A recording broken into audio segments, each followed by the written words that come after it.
how to change password on iPhone.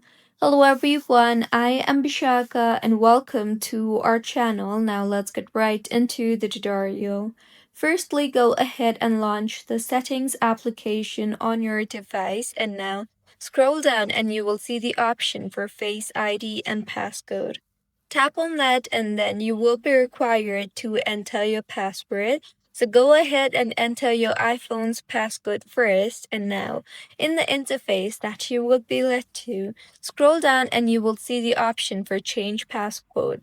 Tap on that and then you will be required to enter your current passcode again. So once you have entered your current passcode, you will be required to enter your new passcode.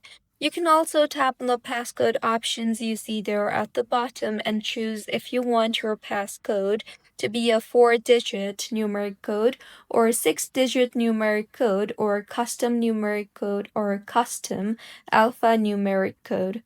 Once decided, tap on the new password option and then go ahead and enter your new password and then go ahead and enter your new passcode again, and with this, your passcode will be changed. So, this is how you can change password on iPhone. If you find this tutorial helpful, please like the video and do comment if you have any queries. Also, do subscribe to our channel for more helpful tutorials like this. See you on the next one.